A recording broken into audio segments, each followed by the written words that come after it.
Dear listeners, welcome to Whimsy Woven Stories, where Reddit's tales come alive in mesmerizing narratives. My name is William Kennedy. My wife's name is Victoria. She doesn't like being called Vicky, so everyone who knows her calls her Victoria. To my wife, family, and friends, I go by William. Strangely, my boss at work, who's a bit formal, always calls me William. We get along well, and I enjoy my job. I work as a lawyer for a company that does management consulting and accounting, focusing on corporate law. I work long hours, but I have some flexibility to set my own schedule when necessary, and if the project allows it. I have deadlines, but I make sure to meet them so my boss doesn't have any issues. Victoria works for a publishing company and spends most of her time working from home editing other people's writing. She can usually set her own hours, which gives her time to take care of our 3 kids. We have 2 daughters, aged 8 and 6, and a 5-year-old son. We're a typical family with busy schedules, lots of activities with the kids, and trying to have some fun along the way. As a couple, we aim to go out together at least twice a month. We don't always manage it, but we make an effort. Until recently, I thought Victoria was happy with her life, with our life. Despite working 60 hours a week, I believed she was content. I thought we had a strong relationship. Our bed life was active, and I made sure to do little things to show my love for her and to appreciate her role as a wife and mother. But about a year ago, on one of our date nights, everything changed in our relationship and marriage. Victoria started a conversation that would change the direction of our lives. "Honey, do you ever feel like we're missing out on things?" I replied. "Gosh, I'm not sure. What things are you thinking about, Victoria?" She went on. "Lately, it feels like we're stuck in a routine. I'm not sure if you see it too, dear. What does that routine look like to you?" She explained. "It seems like all we do is work and take care of the kids. We hardly have any time for ourselves." I thought about what she said and guessed where she might be heading. "Would you like to go on a vacation, just the 2 of us? We could ask your parents to watch the kids for a week, go to the Caribbean for some sun and beach.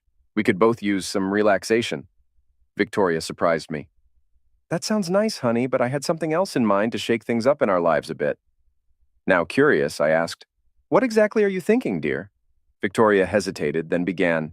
"You know how we've talked about pretending to pick up others and have closeness with them? What if we actually tried it?" My heart raced. "What are you suggesting?" She urged.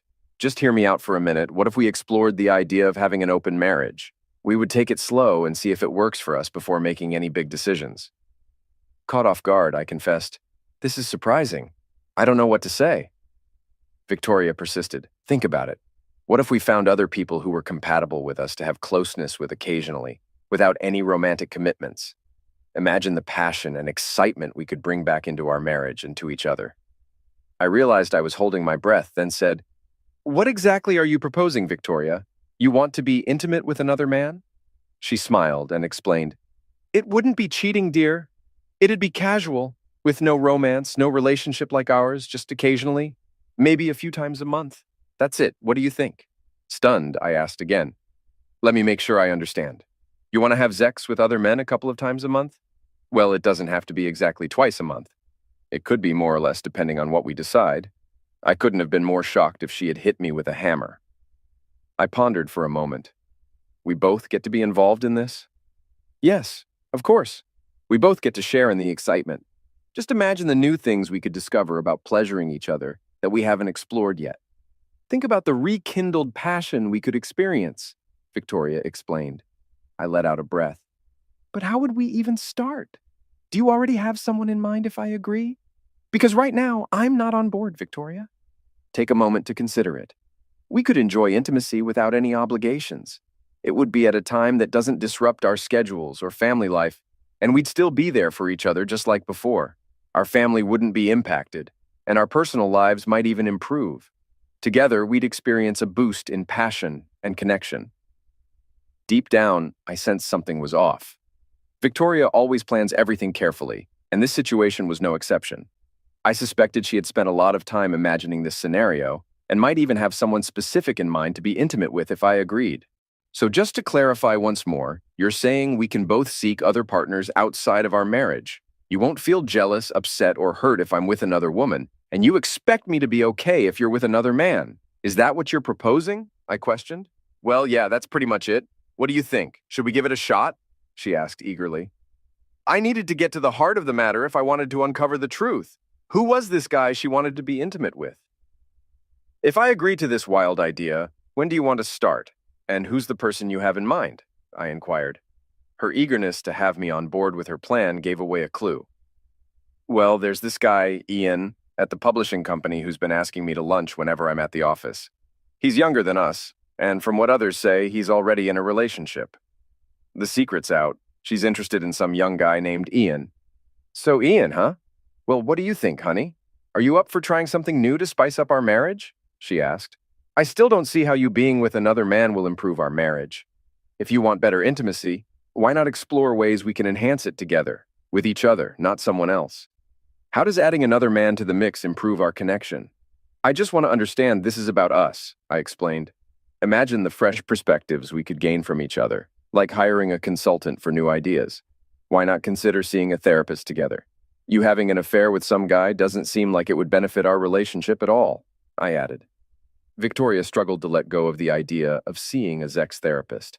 Honey, trust me, my suggestion is for our benefit. I'd never do anything to harm our marriage, she insisted. I was growing frustrated with her persistence. Victoria, I don't control you. I can only share my thoughts on how this might affect us and our family. But think of it as an adventure for both of us. Imagine how much we could learn and grow together, she urged. Victoria, this isn't like signing up for a class. You're suggesting being intimate with another man. Good grief, I muttered, rising from the table and heading to the men's room to splash cold water on my face. As I looked at myself in the mirror, I sensed she had ulterior motives, likely determined to do as she pleased, regardless of my objections. I dried off and returned to the table, not at all convinced that Victoria's plan would improve our marriage. I believed it would add more complications to our lives. We had plenty to deal with already, without introducing sexual relationships with others, even if we agreed to it beforehand. What bothered me most was that I married Victoria expecting us to be exclusive to each other. That's what marriage means to me. There's an expectation of loyalty and monogamy, or at least that's what I thought. We even promised it in our wedding vows, to be faithful to each other.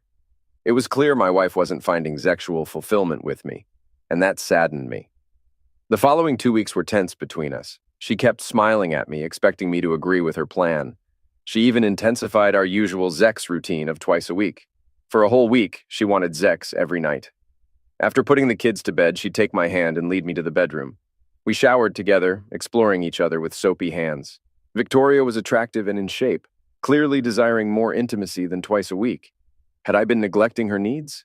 In bed, she was more eager than I'd seen her in years, wanting to try various positions we hadn't used since before having kids. Maybe we had fallen into a rut.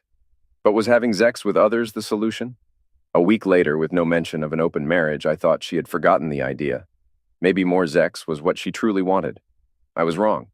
Victoria continued initiating intimacy every night. After a particularly passionate session where she engaged me twice, she brought it up again. Honey, have you considered trying an open marriage like I suggested? Dang.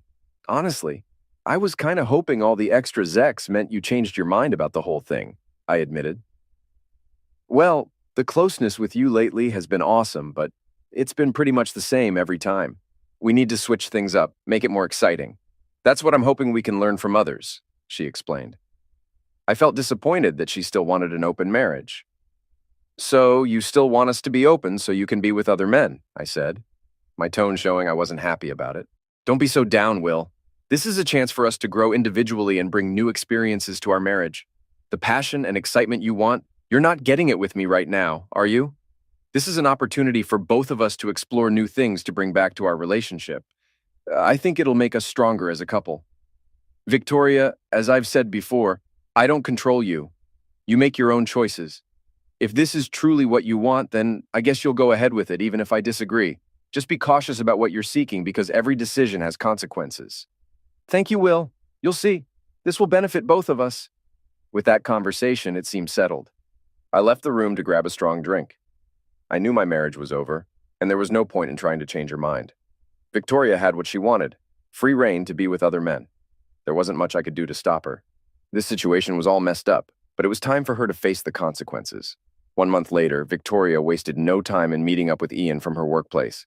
They met twice a week, despite our agreement not to stay overnight with lovers. After their fourth meeting, she began texting me late, claiming she had been drinking wine and shouldn't drive. How convenient. I advised her to take a cab. After putting the kids to bed one Saturday, we sat down to discuss what had been happening over the past month. Victoria, we need to clarify some things about this open marriage arrangement. We shouldn't be doing things that the other person isn't comfortable with or hasn't agreed to. Well, what specific things are you referring to? Well, to begin with, we agreed no overnight stays. But you've spent the night with Ian 4 times in the past 2 weeks. That's not what we discussed. I want you home at night. Honestly, I worry when you're not here. You don't tell me where you're going, and that needs to change. Are you just upset about having to handle the kids' morning routine alone? No, this isn't about the kids. This is about your actions and our agreement. All right, no more overnight stays. What's next? Perhaps we should create a written agreement, acknowledging our responsibilities to each other, the kids, and as a family. But Will, that seems unnecessary. We're adults. We can handle this. Maybe so, but I believe communication is crucial for making this work. When you turn off your phone while with another man, it worries me. Your safety is important to me. Another concern is protection. Is your partner using protection? I'm on birth control, Will, if that's what you're worried about. Victoria, I'm concerned about sexually transmitted diseases. Did he provide proof from a doctor that he's STD-free? I didn't ask, but I'm sure he's fine. So he's not using protection. Does he end it inside you? Victoria blushed at the question. Yes, he does. If he had an STD and didn't tell you and then passed it to you, you could pass it to me if we ever have sex again. Victoria fell silent. In my mind, I decided I wouldn't have sex with her again, at least not now. Victoria, when you decided against a monogamous marriage, it came with responsibilities. Do you plan to stop having sex with me? It had to be said, even if it wasn't what Will would say. I love you dearly. We have children, and we want to grow old together and take care of each other. I grew increasingly upset by her disregard for our well-being. I didn't know what else to say. I want to have a conversation with Ian. Victoria was surprised by my request. What? Why do you want to talk to him? I want to meet him and have a chat. I want to ensure that he's prioritizing her safety and interests. Honestly, I wanted to confirm if Victoria had been truthful with him about our agreement. I wasn't sure if she had made it clear to Ian that their relationship was purely physical, without any romantic expectations. Victoria was too secretive about her activities for my liking. I suspected he might be expecting things she couldn't or wouldn't give, like love. Was she in love with him? It's rare for someone to love 2 people equally. As feelings develop for one person, affection for another typically diminishes. That's human nature. I felt I'd already lost my wife the day she considered an open marriage. I hadn't sought out my own partner. Frankly, I wasn't interested until now. But seeing this new side of my wife made me think what's good for her should be good for me too, 6 months later. All right, it's been several months since we opened our marriage. Victoria now has a steady boyfriend. First, it was Ian. Now it's a guy named Henry. About 5 months ago, I insisted on meeting him. Victoria opposed it, which only strengthened my resolve to have a conversation with him about the woman he's involved with. One day, I visited the publishing company office to find him. It was a day when I knew Victoria would be working from home. I arrived at the offices, and the receptionist directed me to Ian's cubicle. He was there. I have to admit, I was surprised by the young man I met. He appeared to be in his mid-20s, about my height, with brown hair and a slender build. I introduced myself, and as he stood to shake my hand, he quickly realized I was Victoria's husband, and withdrew his hand. I wondered what that was all about. Hello, Ian. I'm Will Kennedy, Victoria Kennedy's husband. We need to talk. Let's find somewhere private to have a conversation. There are important matters to discuss. I gestured for him to follow me. I wasn't certain he would, but he did, albeit nervously. Perhaps he thought I was there to confront him. It seemed his perspective on his relationship with my wife differed greatly from mine. We settled in a nearby coffee shop and ordered some coffee and a croissant. I wanted him to feel at ease enough to speak openly with me. So, Ian, could you tell me a bit about yourself? Ian seemed jittery, but after several inquiries, I began to unravel the truth about his understanding of his relationship with Victoria and his expectations of her. Eventually, through persistent questioning, I gleaned some revealing insights into their true relationship. It appears Victoria began engaging in sexual activity with Ian roughly a month before we agreed to an open marriage. Ian consistently refrained from using protection, asserting he was free of diseases and willing to undergo testing. He relayed Victoria's concerns about our marriage's state, suggesting I lacked emotional support and she contemplated separation or divorce. Additionally, she conveyed my supposed acceptance of her involvement with other men. Ian inquired if I harbored resentment towards him and if I intended retaliation. I assured him otherwise, visibly calming him. However, I firmly instructed him to use protection with Victoria going forward, with no room for negotiation. I warned of potential consequences if he disregarded this directive. Does your girlfriend know that you were having sex with Victoria? What girlfriend? Victoria is my girlfriend. Victoria told me that you had a girlfriend, and then having sex with her was in addition to your other relationship. My last girlfriend and I broke up months ago. Victoria is my only girlfriend now. This strongly indicated Victoria's lack of honesty with me. She had deceived me about her connection with Ian and her expectations for their future together. It became evident that her vision for the future diverged significantly from mine at that moment. A couple of nights later, Victoria was furious with me for meeting Ian. Will, why did you go see Ian? He mentioned that you were angry and threatened him. I smirked inwardly. Did he tell you that I insisted he use a protection if he wants to have sex with you? Yes, he did. But using protection ruins the fun. Why are you insisting on that? We're both STD-free, for God's sake. She was visibly upset now. I took the mature approach. Honey, I'm just concerned about your safety. We agreed that you and he would use protection. You consented to that. Victoria muttered something and stormed off. We didn't speak for 2 days. When we finally talked, she was furious once more. Are you satisfied now? Ian ended things with me. I won't see him again. That's what you really wanted, right? When you went to see him. What I wanted, my dear wife, was to ensure your safety. I didn't want you to risk getting a disease that could harm you or even be fatal. That's what mattered to me. I also wanted to prevent any disease from spreading to me, although it seems unnecessary since we haven't been intimate in so long that I can't even remember the last time. What happened to the idea that this open marriage would benefit us and strengthen our relationship? When will that happen, Victoria? I was angry with her, and she knew it well. Well, I hope you're satisfied now.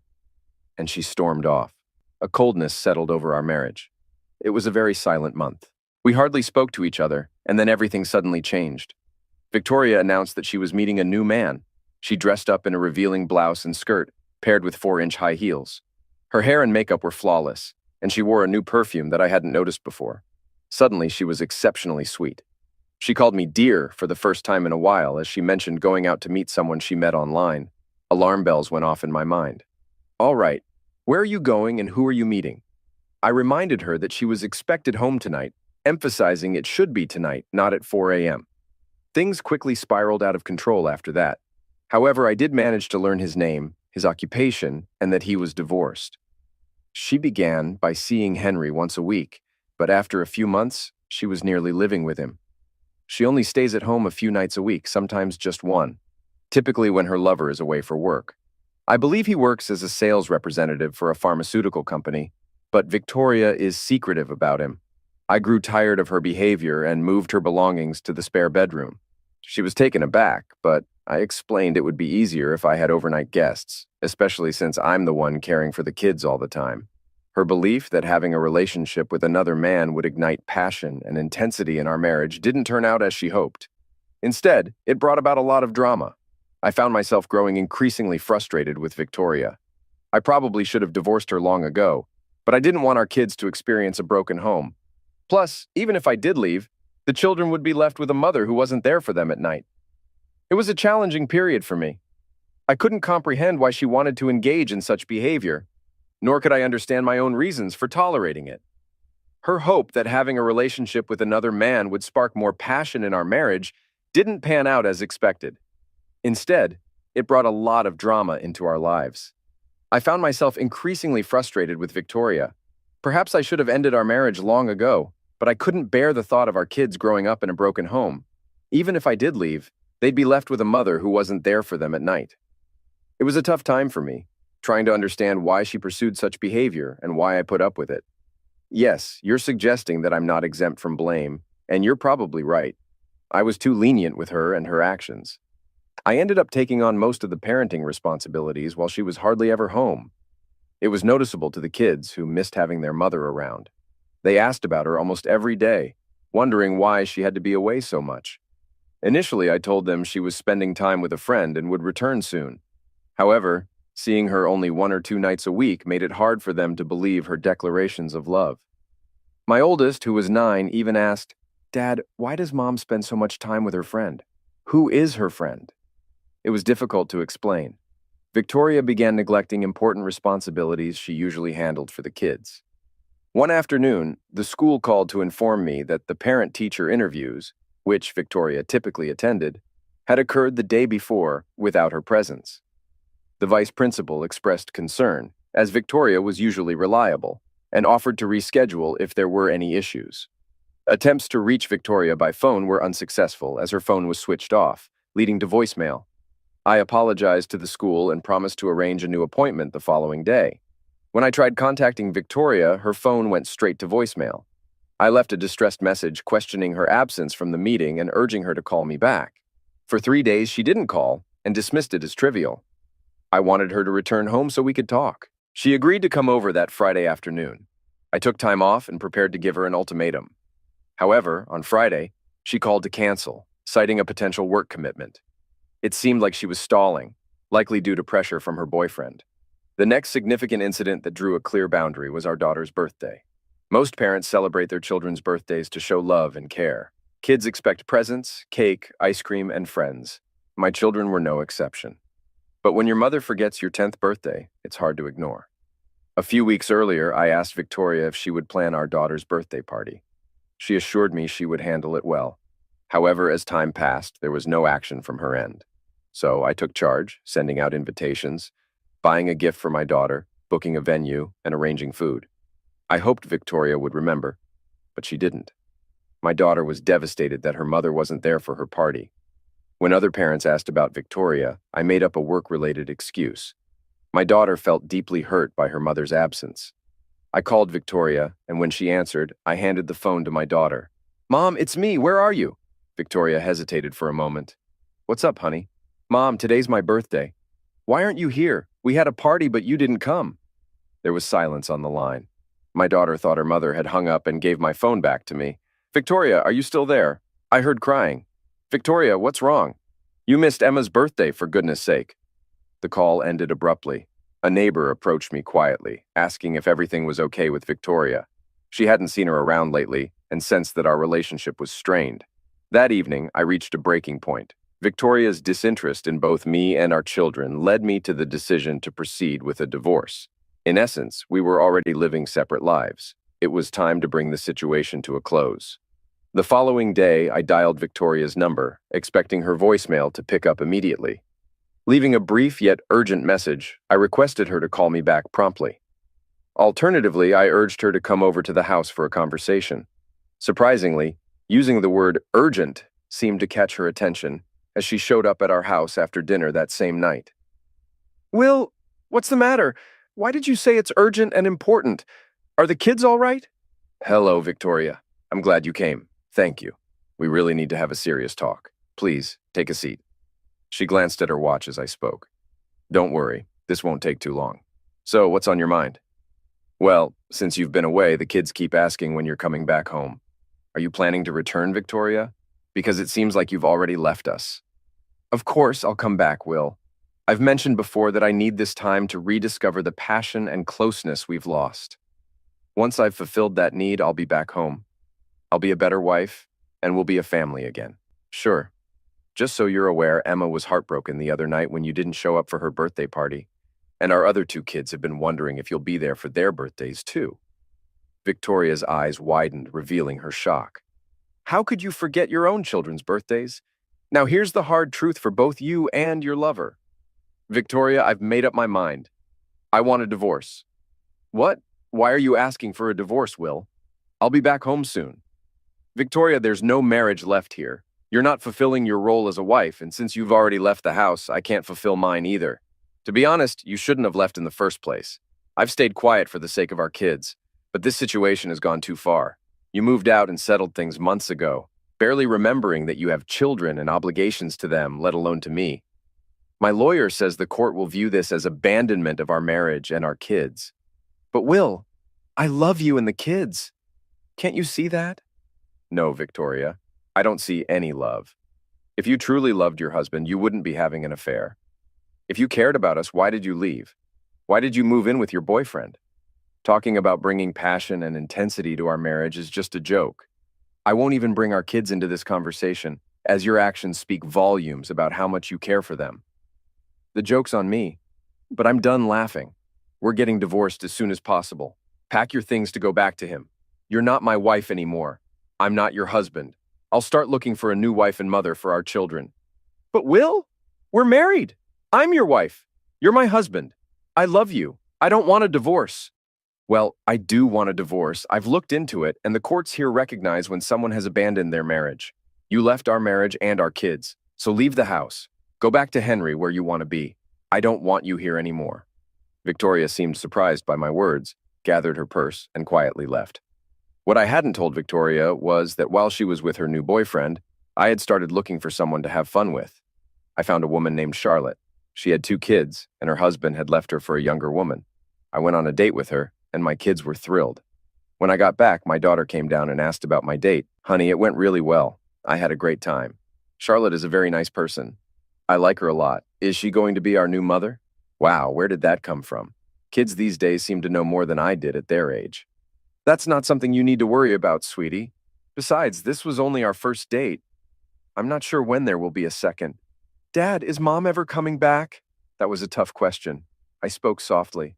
I don't know, but I know one thing for sure. I'm not going anywhere. I'll always be here with you, your sister and brother. You can count on that. Thanks, Dad. She hugged me, and then we headed back to her room, where I tucked her into bed. I went to the kitchen, poured myself a glass of water, and sat at the counter to ponder. My wife had essentially left her family to be with her lover. Meanwhile, I had enjoyed a date with a lovely woman who could potentially become my new partner. Tonight had been the most enjoyable in the past year. The intimacy had been incredible, and I wanted it to continue. I desired a companion to share my life with once again. However, my mind cautioned me to take things slowly. On Monday, I reached out to my divorce lawyer to discuss moving forward with the process. Having the financial figures from before, I had a good idea of what divorcing Victoria would entail. It would require tapping into my retirement savings to cover her share of the house, and possibly entail providing a modest amount of alimony for a couple of years. But at this point, it seemed like a necessary expense. It was time to move forward. She showed no interest in returning, and it was evident that she no longer prioritized her children or me. I instructed my lawyer, go ahead and deliver the papers. I have her address, and since she mostly works from home, locating her shouldn't be too difficult. Proceed with it, and let's finalize this marriage. 3 days later, there was a knock at the door of the apartment where Victoria and Henry resided. The process server was adept at gaining access to apartment buildings, so when he knocked, she was the only one present. She opened the door. Victoria Kennedy, this is for you, he stated, handing her the envelope. You've been served. Victoria was taken aback by his words. She knew the contents of the envelope.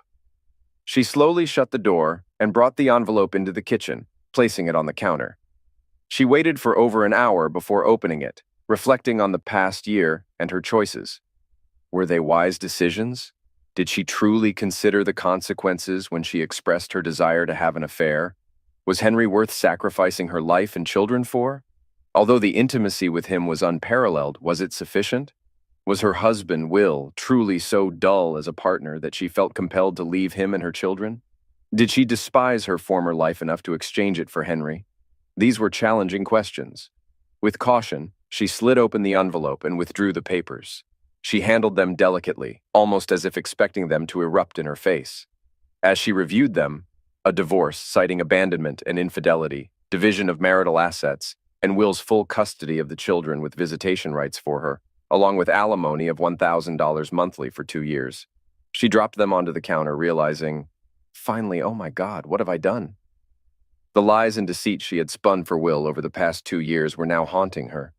She could no longer deceive herself into believing she had triumphed, that she could act as she pleased without Will's objection, or that she could engage in relationships with other men without his input. Victoria immediately dialed Will's cell phone, but it went to voicemail.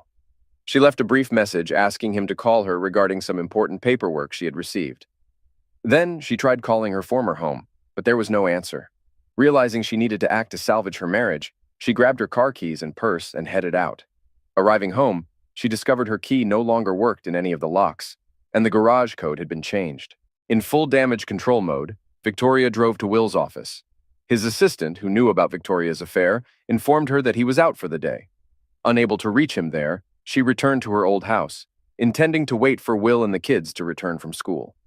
The children arrived around 4 p.m. with their after-school sitter. They greeted Victoria with coldness, and her eldest refused to acknowledge her presence beyond a curt inquiry. "What are you doing here?" Victoria sat in the dining room while the kids had a snack and started on their homework. She observed changes in the decor since her last visit: new items on the walls, different curtains, and a few pieces of new furniture. Around 5:15, Will arrived home. Victoria quickly approached him as he entered through the back door. "Will, honey, I'm home, and I'm glad you're here. We need to discuss some papers that were delivered to me today." "Great, Victoria. Did you sign them and bring them along?" "I signed them before my lawyer sent them to you. I believe what I'm proposing is fair and aligns with family and divorce laws in the state. The kids will remain with me." "That's not up for negotiation. However, you can have visitation rights if you'd like, and if they're willing to see you." "Sweetheart, I'm planning to return home tonight. I've realized that I need you and the kids back in my life. I made a mistake thinking I needed someone else. You and the kids are all I need. I understand that now. I'm coming back, and I'll strive to be a good wife and mother." "Not so fast, Victoria. When you chose to leave us for Henry, that was your decision. I remember trying to convince you otherwise, but you were firm about your choice. Well, you made it, and now you have to face the consequences. So no, you're not welcome back. Your home is with Henry now. You don't belong here anymore. It's been a year since you left." Victoria was softly crying now, and I handed her some tissues to wipe her tears. I waited a few minutes for her to regain her composure. "I think it's time for you to leave. Can I spend some time with the kids, please?" "Sure. I'll go get them." I went upstairs to fetch the kids and informed them that their mother was downstairs and wanted to see them. They were hesitant at first, but after some persuasion from me and reassurance that they didn't have to talk to her if they didn't want to, they slowly followed me down to the kitchen. It had been months since they had last seen their mother. Victoria smiled at them and said, "Hi, kids. I need a hug from you." They all stood still and didn't make a move towards their mother. The oldest, Emma, asked her, "Why did you leave us, Mom?" Victoria started crying again. "I'm coming home, kids. I've missed you all so much. I love you all so much." My daughter countered fast. "If you love us so much, why did you leave us and stay away so long?" Victoria had a shocked look on her face at that question. The answer she had was not one that she wanted to admit, that she wanted to have consequence-free sex with men other than her husband and not worry about her family and what it would do to them. She didn't give a crap about her family, only herself. Only now is she realizing what she was losing. I intervened. "Kids, why don't you head back upstairs? Your mom and I need to have a private conversation right now." With disapproving looks, the children left the kitchen, led by Emma. After a brief pause, I started, "So, do you still think leaving us for Henry was a good decision? Did you honestly think you could just leave and return like nothing changed?" I waited for her response, but all I heard was her sniffles and nose blowing. "I've moved forward in case you missed that. I suppose you only realized it when you got those divorce papers today. You rushed over here once you saw your family had enough of your nonsense."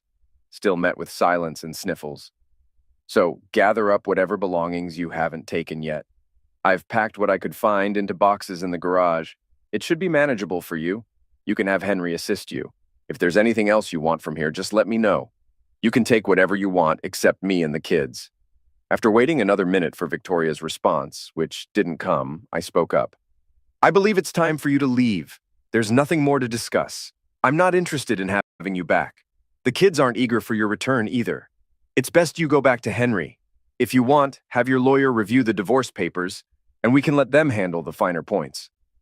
I stood up and walked towards the front door, opening it and signaling for her to leave. "Goodbye, Victoria." She sat looking defeated for a moment, then stood up, grabbed her bag, and walked out the front door. I shut the door behind her and exhaled a big breath. 3 months later, my lawyer arranged a final meeting for us to sign the divorce papers. We negotiated the terms of visits with the kids, agreeing that they shouldn't be compelled to see their mother if they didn't want to. Initially, their visits would be supervised by grandparents, with the possibility of unsupervised visits later if things went smoothly. Ultimately, it was up to the kids whether they wanted to see their mother. Surprisingly, they did have a couple of visits. But after meeting Henry, they felt uncomfortable and chose not to return. It seemed they had a good instinct for character judgment. Meanwhile, my relationship with Charlotte evolved as we spent more time together, meeting up 2 or 3 times a week. I proposed that we engage in activities beyond just physical intimacy, suggesting outings with our kids. Her daughters were similar in age to my youngest children, so I was eager for them to meet. Our first outing to the zoo, followed by pizza, went well. The kids got along splendidly. This marked the transition of my relationship with Charlotte from casual to more serious dating. But 1 year later, quite some time has passed, and numerous changes have occurred in my life. I'm a year older and have gained wisdom from my experiences. I now live with Charlotte, or rather the 7 of us share a home together. Handling 5 kids is undeniably challenging, despite what people may say. Thankfully, we all comfortably fit into my house, and by having 2 of the girls share a room, we managed just fine. We formed a close-knit family unit. Charlotte and I tied the knot shortly after blending our families. Our wedding was an intimate affair with close family and friends, officiated by a judge friend on a beach in the Dominican Republic. It was a memorable experience. We make sure to have a date night every week where we focus on each other. Along with enjoying a fulfilling, intimate life, we also prioritize communication. We've both agreed that maintaining open communication is crucial, regardless of the topic. At dinner one night, the kids all told us that they wanted to try camping, so we got some camping equipment and gave it a try at a state park. It turned out great, and the kids had a blast. The campfire and roasting marshmallows were a big hit. Several times when the marshmallows would catch fire, I would see a ball of fire aiming for my head and would duck to avoid getting hit with the gooey, flaming mess. 4 girls and 1 boy can giggle a lot when they have fun with flaming marshmallows. I decided to formally adopt Charlotte's 2 girls, ensuring that everyone in our household shares the same last name. It simplifies things for us. During our usual date night about a month ago, Charlotte surprised me once again. She's an amazing woman who brings me immense happiness every day. That particular evening, as we ordered dinner, I noticed she opted for water instead of her usual glass of wine. While that alone wasn't significant, when she retrieved a small white plastic stick from her clutch purse, I instantly grasped the situation. She smiled as she handed it to me. "You might want to have a peek at this, dear."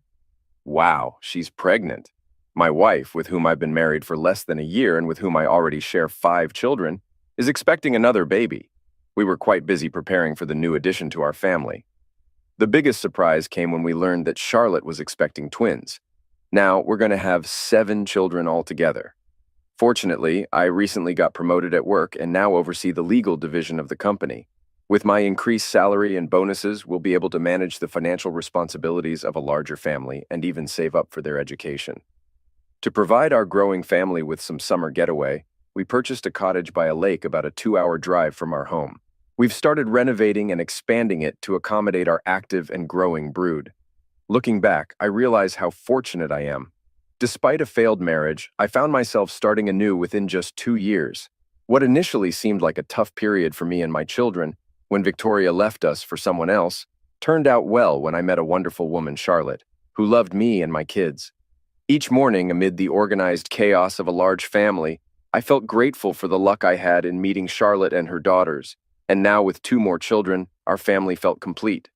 Our children got along well, and we were a happy family. Plus, my wife was stunningly beautiful. As for Victoria, her life took its own course. Her relationship with Henry didn't last long after our divorce. It appeared that Henry had a habit of pursuing married women, and soon enough he left Victoria for another woman he lured away from her husband. Victoria continued her job as a book editor and moved into a 1-bedroom apartment where she could work comfortably. I heard she was dating, but beyond that, I wasn't aware of her life.